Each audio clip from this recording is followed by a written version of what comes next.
So, ladies and gentlemen, welcome back to another podcast right here on Entrepreneur Podcast Club. I'm your host, Mr. EPC. I give a massive round of applause for my very special guest, Abdul Shakur.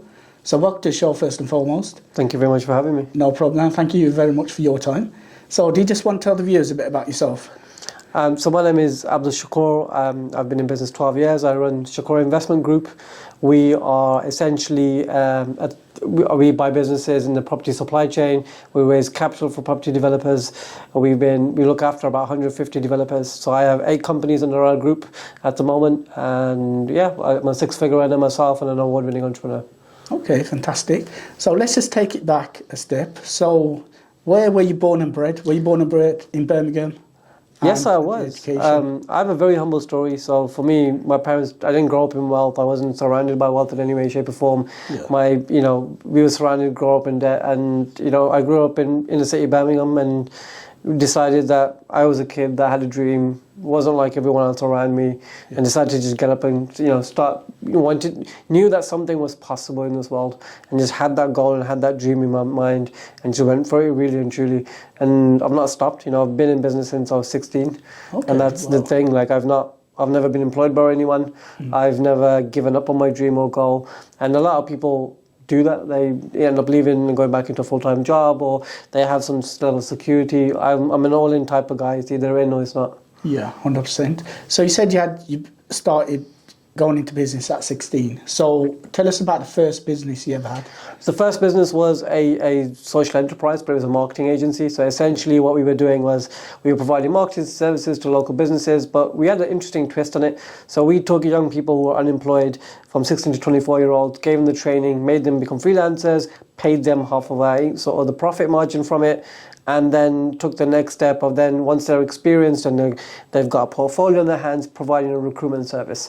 We would get a lot of grant funding money from the government, but we would also get corporate social responsibility funds as well. So it was like a 3-piece revenue stream within one business, and that was kind of what made it quite profitable. Okay, fantastic. So at 16, that's a very young age to go into business. How did you learn about all of the stuff that you just mentioned? The interesting thing is, a lot of people don't underestimate the power of voluntary work, and we underestimate that a lot in our communities and our business in general. So I was 12, 13, I was always hustling in school, buying and selling stuff. That's normal, right? Every kid has that in them. But it's like I volunteered for humanitarian charities where you learn events management, you learn sales and marketing. And this was like the early days of social media. So for me, it was an opportune time to just try things and learn things and test things out. So I was always learning from that. That was my education, was, let's learn from trial and error. And so I took the same skills I learned in the charity world, from events management. It's like running a business really when you're fundraising for a charity. And so you learn all these skills. So I just took it to the next stage. I thought, okay, my service could actually be of value to other people. Yeah. So I took the same marketing skills I applied to the charities and the people, the community groups that I supported. I thought, let me turn this into a business. And that's where my first business was born from. Okay, fantastic. And is that business still around today? No, it's not. I had to exit that business because I was going into an operation. So I had to.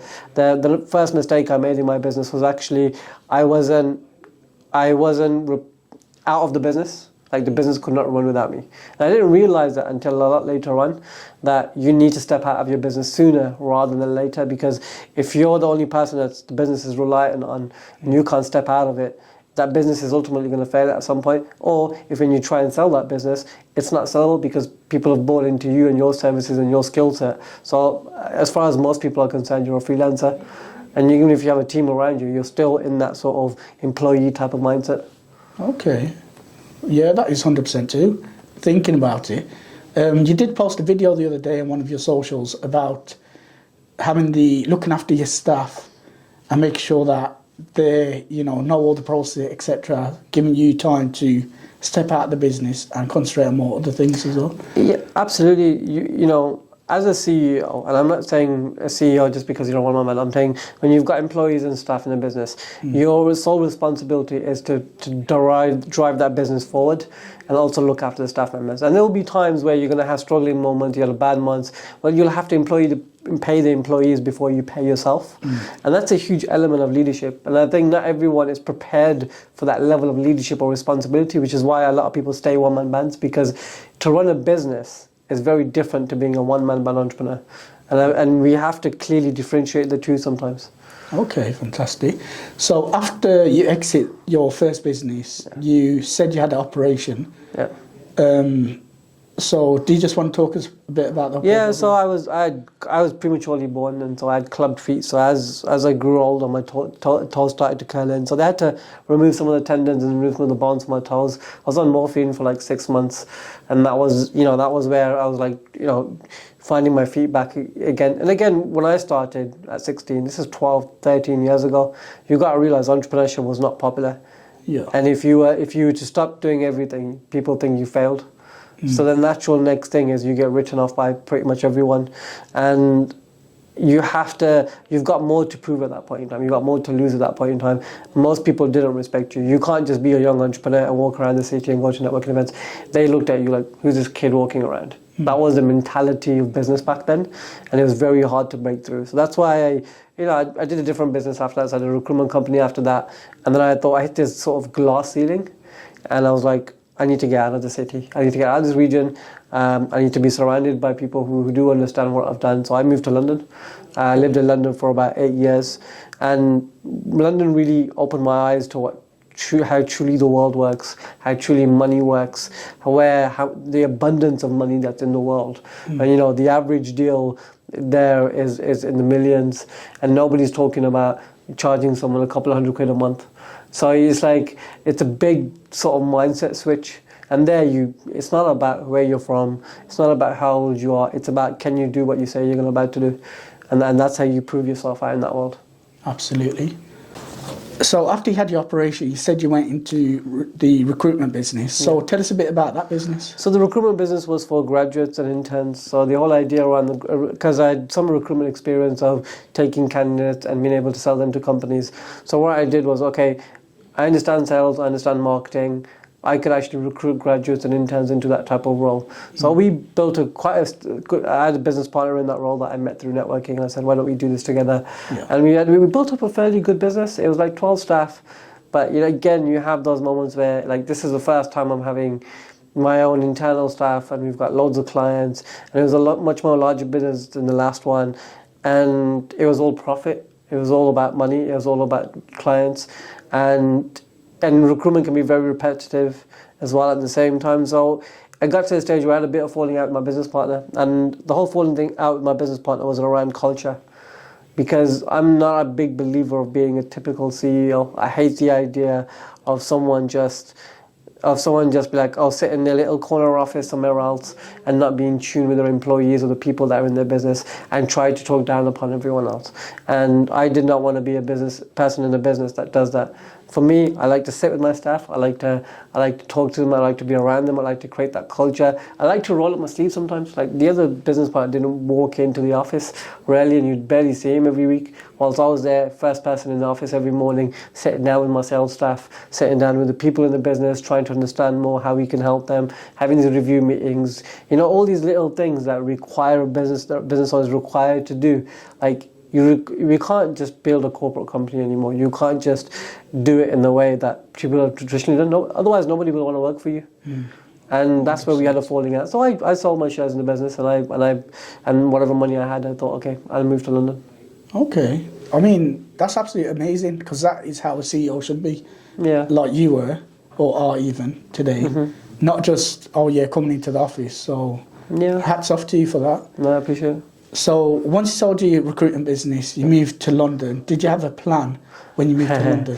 I didn't. I got lucky, actually. I took a consultancy type of a format around it. So I said, I'm going to take my skills that I've learned over the years of business, and I'll take my skills across sales, recruitment, marketing, and what industry can I apply it to?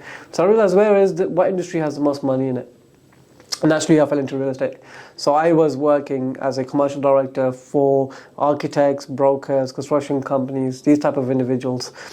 And one of the things I did to feed that business to them is, because I was going out getting clients for them as well, I built London Property Network, or London Property Community, which is what it was known as. We grew that to about 10,000 plus members. We partnered with financial institutions and banks where they would host us, and it was... We had 200 people coming to our events every single month. And that built a reputation, that built a community, that built a database for me. And naturally I started to make introductions because I was always this person that, okay, like I want to be able to, the event was not about me. And I know a lot of people like to be like the face of an event, and that's fine, that's brilliant. But I was that person. I was like, I want to make it about the people in the room. And so what I did was I started to make introductions, and naturally some wealthy individuals came into the room because of the popularity of the event, and they were like, we want to invest into projects. And I started to make introductions. And that's when I did my first deal. It was a 1.2 million deal that I raised capital for, purely by luck. It was just basically someone that had money, so and one of my clients had a project that he was telling me about, and I said, look, let me have a crack at raising capital for it. And I raised a bit of capital. I walked away with a nice, big paycheck out of that, and I was like, there's some money to be made here. There's a process, there's an understanding here. But I also understood that most people don't understand what investor relations are. No one's taught how to raise capital. No one understands that concept. So I started to create my own little approach as to how people can go out and raise capital. I fast forward now, we look after 150 property developers, and I've taught 150 plus people, how to raise capital for themselves. And that is a nice filter process for them as well. So once they go through my academy or process, they eventually become my business partners in the future. And so it's not about creating a training program or a mentoring or a thingy just for the sake of doing it. Actually, it was, how do I find people who have common values with, that eventually understand the work that goes into what I do, can raise capital and do it for themselves, and then I can work with them in the future. Okay. And so that was the natural step. But I got tired of just raising money just for the wealthy. And that's kind of like the purpose in me. Going back to my charity days when I was younger, the sense of purpose was always kind of niggling at me. And I thought, I do want to make a difference, but what does that look like? What does that, what does that entail? And so I decided to say, okay, what if I took the same strategies of the wealthy? What if I took the same information that I got from the very wealthy people who have been investing millions? What if I took the same approach and scaled it down for the everyday professional, for the everyday person, and I can give those strategies and that education for free for people so they can go and build wealth as well. And so I started to facilitate these type of investments. I started to help more people to understand how they can go about doing it for themselves, and that's what's made our company today. So people invest with our businesses, into our business. We go and buy businesses with it. We then also, and those businesses are part of the supply chain. So while I'm raising capital for property developers, I will say, okay, I'll raise capital for your project. But I'll say, okay, one of the criteria is that actually, you also need to utilize some of the services of the businesses that I own. So my businesses remain profitable, but I'm also helping clients raise capital at the same time. So it's a very unique type of business model that we will operate under. And we, some of our investors have got married as a result of the returns that we've given them. Some of them have just changed their lives, especially in a world of inflation where people have felt like things are only getting tighter and their employers are not going to increase their sort of salaries, but they know they need to plan for the future. Everyone's got an expense in life. Everyone has private school fees. Everyone has nursery fees or whatever it is. Some people have other things, high mortgages right now with the rates and everything that's going on. We need help financially in this country, and the only way we can create that level of help is actually by creating smart investment products or alternative investment products that actually make a big difference on people's lives. And I'm just there to help people. I don't hold the funds into my account. Yes, I've raised 10 million. I don't hold those funds in my account. I just facilitate those things. But my businesses, that service, that infrastructure, that supply chain, all benefit. So my companies continue to grow, and I continue to buy more companies. And whilst everyone benefits from that. Okay, fantastic. Really inspiring story, that is. So when you moved to London, is that where Shakur Investment was born? Yeah, definitely. It's 2017. I was there for a few years prior to that. So I took my skills. I started to do a lot of consultancy stuff. I was speaking on stage in front of hundreds of people. Public speaking was very natural to me because growing up, my father taught me how to public speak in religious institutions. So it was like in the mosques, and Dad gave me that skill, ability to public speak really well. I took that same skill and then applied it to all the areas of my life. Applied it to business, applied it to podcasting, applied it to social media, applied it to sales, and that became an easy skill for me and built that confidence in me to now go and present my business out there. Okay, fantastic. So let's touch on the mosque where your dad taught you how to do the talking in the mosque. So tell us a bit about that. So growing up, it was my dad was a religious scholar, so naturally he was this public speaker. But in the mosque, there was a lot of competitions, and naturally among the sort of the senior scholars in the community, they put all their sons forward to do the presenting, and that was like the kind of competition between them. And every year, hundreds of mosques would get together, and they would have this, you'd have regional ones and you'd have national competitions. I used to had to do public speaking in Urdu, so we would learn a 5 to 10 minute script, and we would basically talk. It's like a TEDx talk, basically. It was literally you having to take a valuable piece of information that that impacted people's lives, and you have to present that, and you have to do it with hand gestures, and you have to engage your audience, and there would be judges across it. So I came first in the Midlands, came second in the UK, and naturally I was also interested in politics at the time as well. So it was like those skills and that experience. I was a shy kid, and I still believe that I'm very introverted today, but it's because of the skill set that I have. It allows me to then still be able to present myself to people. I'm not the most natural person in front of camera. People say, oh yeah, no, you're very comfortable in front of camera and you're very comfortable on stage. That's because I've had to learn the skill. I've had to do it time and time again. But do I feel comfortable in doing it all the time? Not always. Do I want to do it? Probably not. But it's just something that we have to do in our business because I've acquired the skills. It benefits my business, and I know that it's going to help us, grow as a company. Okay, fantastic. So you said you do a lot of talks and all of that good stuff. So tell us about how it feels when you first go onto the stage. Are you nervous? All that kind of stuff. You know what it is? Regardless of how many stages you go on, you always get the nerves. Like that's a natural. I used to have my headphones in at times. I used to listen to a bit of music or something to pump me up to get me into that state. So like 5 minutes or 10 minutes before a talk, like I would just not talk to anyone. I would just be in my own world. I'd be pacing up and down, have my water, and make sure I've gone to the toilet. I've just mentally prepare myself and psych myself up for it. And when you go on stage, I tend to always start with the same structure. So regardless of which room I go into or what I'm talking about, I always start with sharing my story. What that does is it allows me to feel comfortable, grounded, something I know I'm talking about, takes away the nerves of being on stage. So I can then go into the natural element of what the talk is really about. So I give myself a starting structure that it always remains the same. And then I go into the idea that actually I can now start talking about the expertise that I have. So that allows me to really be comfortable, takes the nerves off. And there's a skill that, if you ever feel nervous on stage, one of the key things that I learned from one of my old teachers was if you don't need to look people directly in the people's eyes, you can look at their heads. Okay. So it still looks like you're looking at people's eyes, but you're not, because you're still looking at the person's head. But on camera or when the judges or whoever, they still think you're looking at people's eyes and engaging eye contact. So then naturally, it's like that was a skill that we learned. And if you ever feel stuck, you can pick up a glass of water. Always keep a glass of water with you, just so you can pick up a glass of water and have a think about what you're about to say. If you ever feel like you get stuck, so these things are all like natural. Yeah. I don't like to prepare a lot for my talks. I generally don't. I think that's, if you're an expert in your field, or if you know what you're talking about, it will just come out naturally. Absolutely. And I think, again, I guess it's part of my job really, like part of like my day-to-day of running a business, sitting in front of investors, the spiel's always the same. It's usually the same thing on repeat day in, day out, day in, day out. And that's pretty much what sales is. It's just tailoring it to every person, but the spiel's usually the same. So once you've done it 20, 30, 40, 50 times, it's just like, it just becomes repetitive. Yeah. And you just see it as something that you do every day. Absolutely.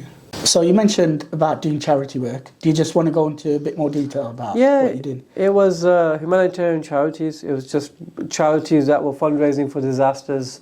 And every Ramadan, charity is a huge part of our religion. So for me, it was like, okay, I spent most of my Ramadan doing charity work. I used to work at school for charity work. Like that's how much it was a thing for me going back then. It was like I felt more comfortable, more appreciated, more valued in that environment.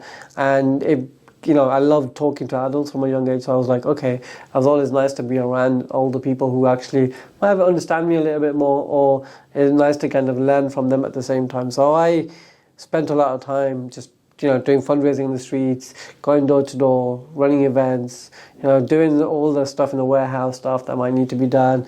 It was just like very mundane stuff. But what it did teach me was work ethic. Because I was prematurely born, my parents always overprotected me. And every parent will do that anyway. They're like, no, my son's like pretty much, prematurely born. He might not be, fully physically able to do all of their stuff, and they limit your potential, right? Not in a bad way. It's just the fact that they care about you. Yeah. So I always applied my sort of thing. Okay, if I can push my own boundaries mentally, and what it allowed me to do was step out and do things that, a lot of people, my parents wouldn't want me to do. And it gave me access to different people, different backgrounds, different knowledge, a network of people. And it also, those same networks still reach out to me today. The same people have known me for 10, 12 years when I was doing charity work from my first business to the second business are the same people that I'm still booking calls and arranging conversations with today. And that's why you should never burn any bridges with people. You should never have that mentality of like, I've let that business go, and I've stepped away from that crowd now, I shouldn't go back into that crowd. People, you never know. Like the diversity of your audience, or diversity of your network is so important, because you never know what industry you might go into tomorrow where those same contacts will come to benefit you. Absolutely. Okay. So let's talk a bit more about Shakur Investments. Yeah. So when you came to Birmingham, came back to Birmingham from London, tell us about the first day, how you got started up again. The business was already there. I think coming back to Birmingham for me was, one, to be close to my family. My parents are getting elderly, but also it's my home, it's where I grew up. And I've always felt like, okay, in London I did well, I was making money and doing all that.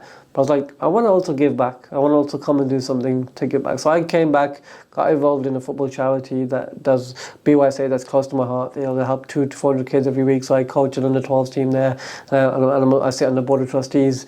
So I support that charity. But it was more than just that. It was just saying, what can I do to help provide services to the businesses, to the people, to get them to understand that London mentality, or just the mindset of money and growth and opportunity, and bring back that whole sort of energy and reputation that I built there, and just build it better and bigger in Birmingham, so I can have a wider impact. Because in London, you're just one person in a big massive ocean. It's just you're never really truly going to make an impact. While in Birmingham, it's not as big as London. And so what it allows you to do is it allows you to have more of an impact, because you're now of a certain stature, because you're used to operating in a London manner, London standards, London money. So when you come back to Birmingham, you can have more of an impact, not only in your own business, but also in the community as well at the same time. Okay. So when you come back to Birmingham, how did you target the audience that you wanted? I didn't. I think it naturally just came about. The first thing was to have a base, have an office.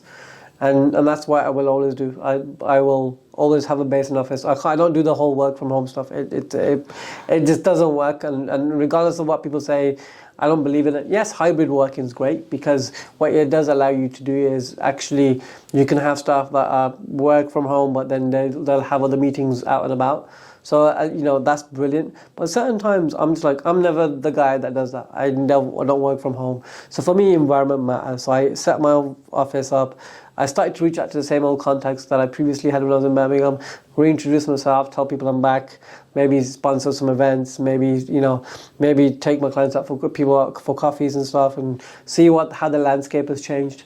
And then you just run with it and you stay in your own lane. And I think this is the problem with most people. Every time they want to do something, they pay attention to what everyone else is doing. They focus on their competitors. Like, in property industry, people do the same thing. They focus so much on other property people and other investment people, or what others are doing. And they get attracted by the shiny penny syndrome. Like, all this other stuff. Like, stick to your lane, do what you know, do what you do well, and just keep building it, keep your head down and get on with it.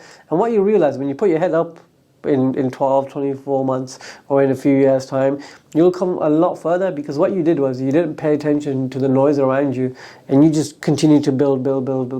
It's like when you go to the gym. If you look, it's like going to the gym and working hard and not really trying to track every little thing when it comes to like, oh, you're looking in the mirror every 2 days, how I changed. And it's just like that, you're just beating yourself up because you're comparing yourself to the other people in the gym, you're comparing to what result you think you should get.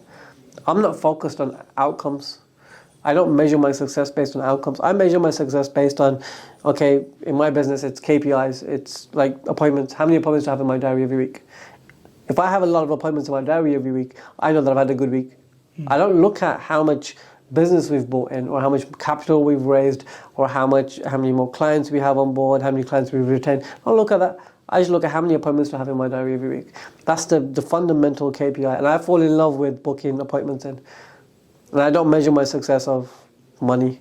Money comes and goes. Money will always be around. Money will always be something that you should aspire to have, but it's never something you should just be solely focused on. What about other things? Like for me, it's like, what about the people in my business? What about the team? What about the opportunities? What doors can I open? What strategies can I go out and do and focus on or trial and error? And that's what I try and do. To me, like, when I have a good year, when I submit my accounts for this year, for example, I'll celebrate, but okay, that doesn't matter to me. How have I felt? Do I still love what I do? Do I still enjoy what I do? Am I still impacting the people around me in their lives? Have I seen this person grow into this person? My video content agency that I also invested in, and he's someone that he was about to leave his job and take a massive take just a paycheck from London and sell his soul to a corporate business that wouldn't appreciate him, wouldn't value him, and he would start to spend loads of money. We gave him, in the first 3 months of me investing into his business, he took home what he would have taken home in London plus more. Wow, okay. In a very short space amount of time, because what we have is a proven business model, a proven approach to how we can grow a business. And we've created an environment where all the businesses I invest in, they sit in the same office, they support one another, and ultimately it's this collective family approach. I say if everyone else in my team is happy, my business is looked after. Yeah. If everyone in my team is not happy, that's when there's problems. Absolutely. So you said about work from home, you're not a fan of it. So how did you manage that during COVID? I rented a one-person office. Okay. And I basically traveled to and from the office, and that was it. And if it was another business that we operate under, because we were in the care, one of the businesses in the care environment, so it required for me to go in because we were providing care. We were able to kind of utilize that as a way for us to operate in that environment. But at one point, to avoid staff or to avoid anything else, I would just have a one-person office on my own. And I would travel, and it wouldn't be far from my house. I would literally just, travel to and from my office, because I just don't think it was feasible for me. I think I would have, I did other things, like for example, I'd run to the furthest cafe in the morning to get out and about. Like if there were days, I think there was a couple of weeks where I did probably work from home, and that was because everything was completely shut down. And the only thing I could do was run to the furthest cafe just to get my exercise in the morning and then run back and then start my day. So it felt like I left the house to go to work, but I hadn't. But it was just a way of me physically living. And even in my house, I created a whole separate room to have my actual space. And that was the important thing, I think, just having that separation and having that boundary of, why are you working till 9 o'clock, 10 o'clock? Because that's what affected a lot of people, is the fact that they were working constantly and they didn't see the difference between when they were working and when they were not, because they were getting up in the morning, logging onto their laptop from their bedroom. I would get up, go for a run, come back, wear my smart clothes and sit in my office. And even if it was a separate room, the fact is I still had created that mental separation of me being able to do that. So that was an experience within itself, but I guess I'm generally not a fan. My staff, they have freedom to be able to do so. So if there will be days where they work from home just because they have kids or other responsibilities, and I can understand that. But personally, I'm in the office 5 days a week. I don't work weekends anymore. I know most entrepreneurs do work weekends, but I don't work weekends anymore. I think that's a separation that I like to have. Maybe I've earned that from how well we're doing as a business to be able to do that. And I understand that everyone has to work hard. But this is the thing, one of the areas of my life where I continued to burn out a number of different times, where I continued to feel really shit in my business, were the times where I was working too much. So I started to, as you get older as well, you start to value different things. You start to see that actually family, social life, being able to get involved in other charity initiatives, other things start to matter. And businesses, yes, it's your baby and you have to build it and you have to grow it. But it's not going to be built in a day. Yeah, absolutely. So working on a Saturday, Sunday, does it actually benefit you? If you're running a business full time, Saturday, Sunday, there's absolutely no reason why you should work. Unless your business operates in that industry where it requires you to work on a Saturday, Sunday. If you're in a professional services environment, or if you run a service business, work a 9 to 5.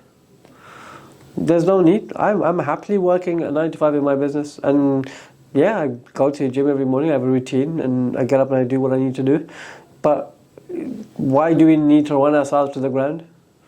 Absolutely. This whole idea of hustle culture is what is ruining people, because they get so sucked into their business that they can't think objectively, they can't think with a calm, cool, collected head on. They ruin family lives. That's why entrepreneurs don't get married. This is why people ruin relationships. This is why they don't have much friends, and they start to get rid of their friends. I have the same friends from when I was in primary school. Like I have the same 4 guys that I've been chilling with for most of my life, and I still get to see them. I still get to hang out with them. Regardless of where we are in our lives from a money point of view, we don't treat you like that. Like we could all be all broke. We could all have loads of money. It doesn't matter. Everyone turns up, everyone has a laugh, everyone pays for their bill, and everyone goes. There's no, there's no comparison. And then sometimes you need that. You need to be able to have conversations with people who are not in business, who are not in your line of work, who aren't entrepreneurs, because that actually creates problems. Absolutely, 100%. So you said you don't work weekends. How long have you not been working weekends? It's been a few years actually. It's been about 2 or 3 years since I've not worked weekends. Okay. And is that how you keep a work-life balance? By not working on just not working weekends and even evenings. Like I think unless it's an important deadline, unless it's something that's actually crucial, and or there's a legal matter that I have to deal with, most of the time I'm done by 7 o'clock. I wouldn't work later than 7 o'clock. I will actually just pack my bags and go, unless it's an evening event or a fundraising or something that I'm doing on the side, which is extra, then that's different.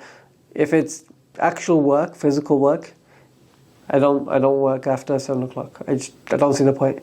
It can wait till tomorrow. You're not gonna make an extra million by working an extra 1 hour a day. Yeah. It just doesn't work like that. Yeah. So let's talk about some of your hobbies that you like doing apart from work. So tell us a bit about your hobbies. I love my charity work. I coach an under-12 football team.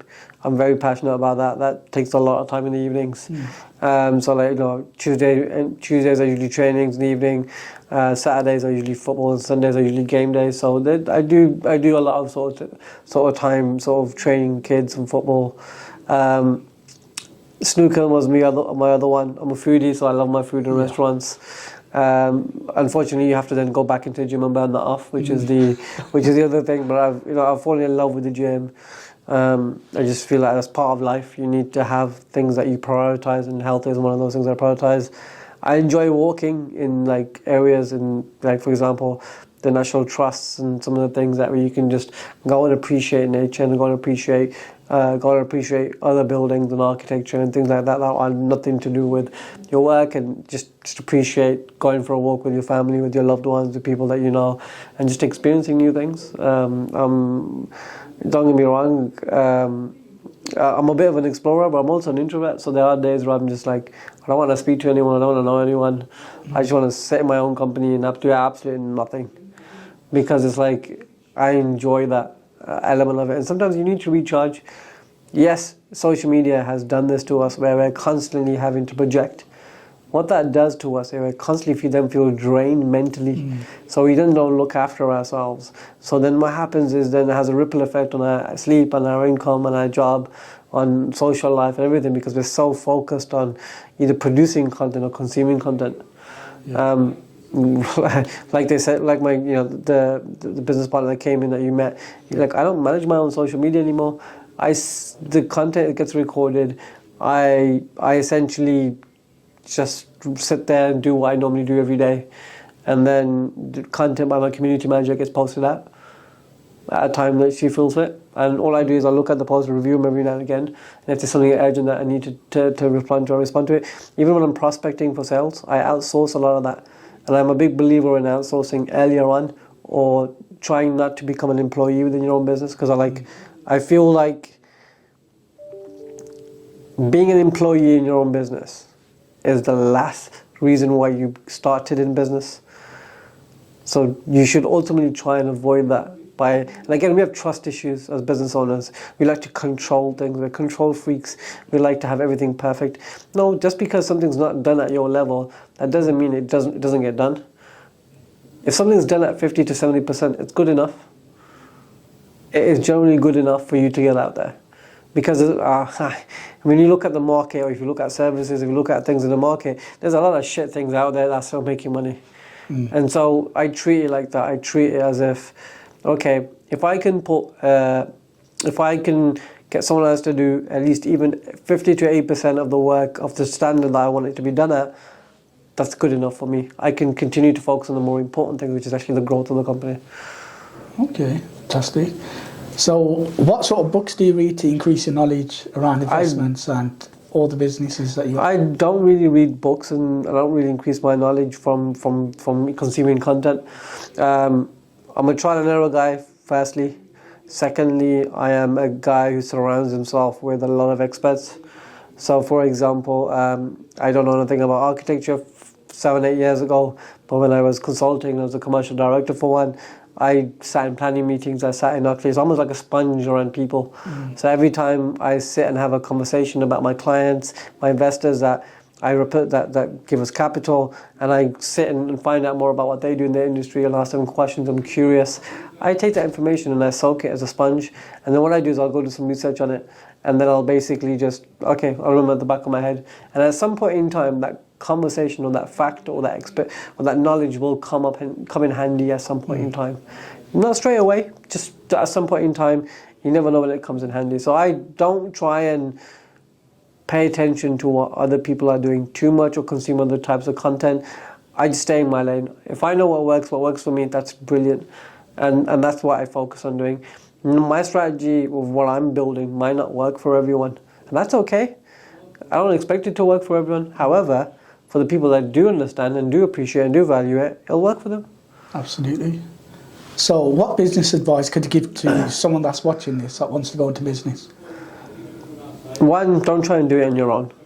I know it's very easy to try and feel like you are going to do everything. You know, there's already enough pressure to go out there and build a product or offer a service. Don't always try and invest earlier on into outsourcing, to bringing people on board, to having the right skills around you. And you might think that, okay, that might, what if I can't afford that? Just go out there and sell more so you can afford that. Ultimately, most business owners have a pipeline problem. And there's a reason why they can't earn more money, because they don't have a big enough pipeline. So what you do to create a pipeline, you do things like social media, you go out there and speak to people, you prospect 30, 40 people a day. You do the things that are required, and most people don't have the heart to do the boring things that are consistent enough for them to succeed. So if you want to really be successful, build yourself a strong enough pipeline and continue to add to that funnel at the top. Build it, and so you've got a constant amount of business trickling through. Same with investors, it's the same thing. My pipeline of investors is so strong that I'll always have constantly investors trickling through, so I can always go and find new businesses and things to buy. So it's that mindset of having a strong enough pipeline so you don't have to worry, and you can start predicting your income. You can actually, for example, you then create a law of averages. Okay, so for every 10 people in my pipeline, I close two a week or 2 a day. And you then start predicting, okay, how much is your business can make over the next 3 to 6 months based on the consistency of results that you're getting. But why people can't do that is actually because they haven't mapped out a process yet. They don't have a system. Like, every business should have a manual. They should have a manual for sales, a manual for marketing. Like when you have something, when you buy something, it says, gives an instructions manual to how to utilize it, any new piece of tech. It's the same thing with business. Create a manual for sales. What is the process? Map it out. And you think, okay, how much of that process can I outsource? How much of that process can I then give to someone else to do or replicate? Or what can I improve in that process? And that's what it's about. It's a Business is one big machine that has loads of processes in it that you just consistently just implement, improve, and grow. And you find more and more people to do that better than you, or you find more people to help you with those processes. That's as simply as business as can be. Stop overcomplicating in your head. Some really good advice, that is. And that is it, ladies and gentlemen. Just wanted to say a big thank you to my guest, Abdul Shakur. Thank you very much for your time. Thank you for having me. No problem. And I've been your host, Mr. EPC. So if you did like this podcast, please do hit that subscribe button and that notification bell. And do look out for the next podcast. And thank you very much for watching.